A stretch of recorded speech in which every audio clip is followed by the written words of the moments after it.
Today, we'll be discussing the risks of buying at auction in a changing interest rate market, using a recent example of a young couple who nearly lost their $25,000 deposit on a home. Let's dive right in. This story revolves around a beautifully renovated 5-bedroom, 3-bathroom house at 7 Seaforth Crescent in Albany Creek, which initially sold at auction for $1.26 million. The house was Brisbane's most viewed home going to auction on realestate.com.au and represented a 40% increase from its purchase price in 2022, only 12 months prior to the auction date. But due to the buyer's finance falling over, the contract was terminated and the home has been relisted for sale at $1.275 million.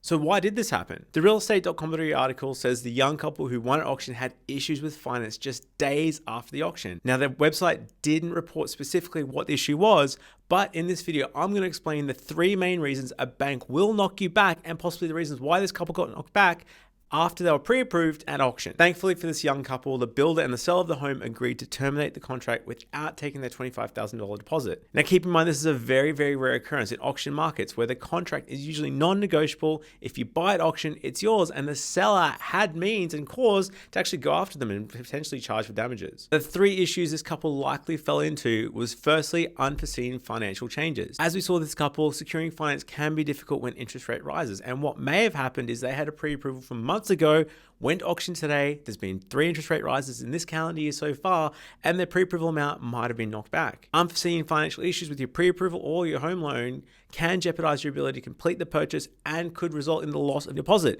You don't want this to happen. And we'll go into this in more detail shortly. The second issue they had was limited negotiating power.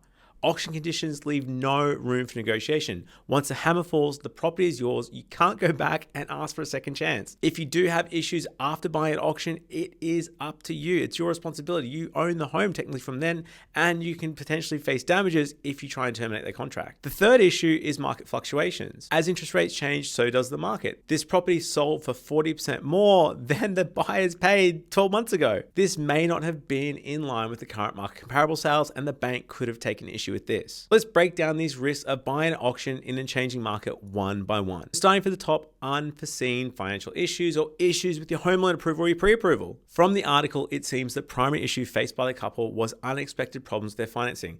This is a common concern for many buyers because securing financing can be difficult as interest rates get higher and higher and your borrowing capacity gets lower and lower. Unfortunately, your loan isn't approved until it's formally or unconditionally approved. What this means is some banks won't honor their pre-approval until you've actually found a home. When assessing your ability to afford your home loan repayments or serviceability, most lenders will add an extra buffer known as the benchmark assessment rate or floor rate. This is typically 2 to 3% above a bank's standard variable rate, as it's applied when assessing a customer's income and asset position for your servicing or your borrowing capacity. The reason that this assessment rate is applied is to determine whether you can still afford your mortgage repayments even if interest rates were to rise. So, as might have been the case for this couple, if you applied in January, you might have been successfully pre-approved for $500,000.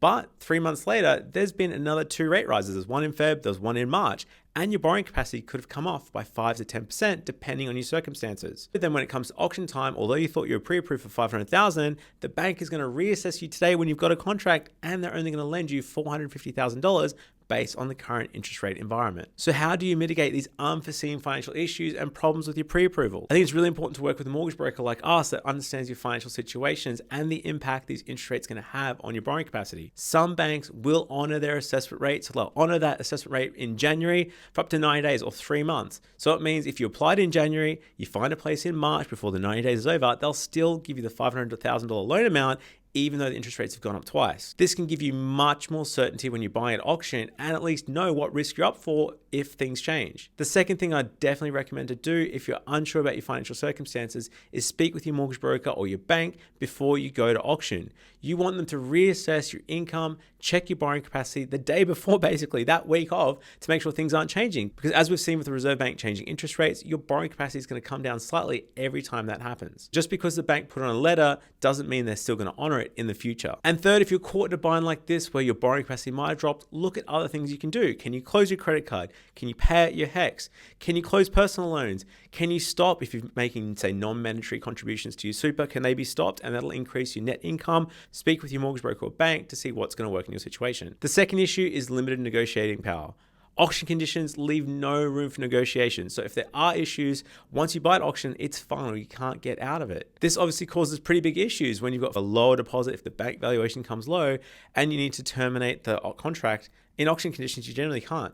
Depending on the state, you may have to pay damages if they have to resell the property at a loss, or if they have to pay for another campaign, you'll have to cover the marketing expenses in that situation. The main thing you need to do here is just familiar yourself with the auction process. Have a solicitor brief you or conveyancer, tell you about all the risks that are involved in going to auction. If you don't have the stomach for it, that's fine. You might need to let this property go. I think it's important to be prepared to walk away from a property if the terms are too restrictive, or if you're worried that you're going to be unable to secure finance because of changing situation, if you think there's risk for valuations, etc. The third risk is market fluctuations or even finding comparable sale. As I mentioned, as interest rates have changed, so has the property market. And depending on the market, you might end up paying more in auction market. You might get hot and heavy on the day and spend more than what you intend to. And this is definitely what you don't want to do. You want to avoid this at all costs. With this specific property, it was bought in July 2022 for $792,000. Now it's resold in 2023 for $1.26 million. That's an uplift of almost 40%. So what's the best way to approach this? Your own research and due diligence needs to be done. In the case of this property, it has been substantially renovated. They've put in new kitchens, bathrooms, flooring, etc. And it's up to you as the buyer to be aware of what the price are and what the bank's potentially going to value it at.